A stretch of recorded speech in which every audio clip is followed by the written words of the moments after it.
ദശാവതാരം. മഹാവിഷ്ണുവിൻ്റെ 10 അവതാരങ്ങൾ. ഓരോന്നും ഒരു കാരണത്താൽ വന്നവയാണ്. എന്തുകൊണ്ടാണ് അവ വന്നത് എന്നറിയാമോ?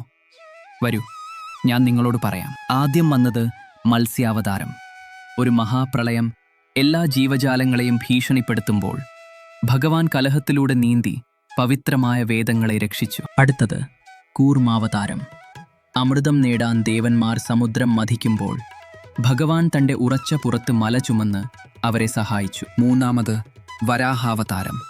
ഒരു അസുരൻ ഭൂമിയെ ആഴത്തിലേക്ക് വലിച്ചിഴച്ചപ്പോൾ ഭഗവാൻ പോരാടി ഭൂമിയെ ഉയർത്തി വീണ്ടും സമത്വം കൊണ്ടുവന്നു. നാലാമത് നരസിംഹാവതാരം.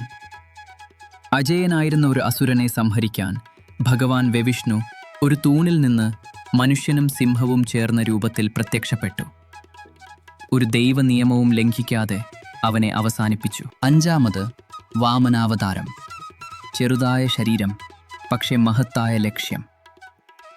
3 ചുവടുകൾ കൊണ്ട് മഹാബലിയെ വിനയത്തിലാക്കി 3 ലോകങ്ങളും തിരികെ നേടി. ആറാമത് പരശുരാമാവതാരം.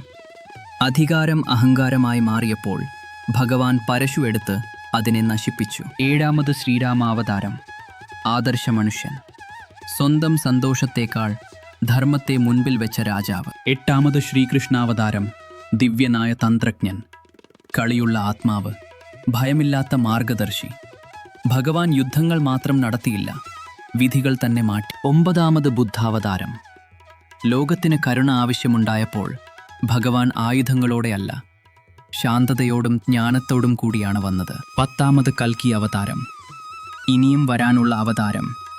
അധർമ്മം ഉയരുമ്പോൾ വെളുത്ത കുതിരപ്പുറത്ത് വാളുമായി ഭഗവാൻ തിരിച്ചുവരും.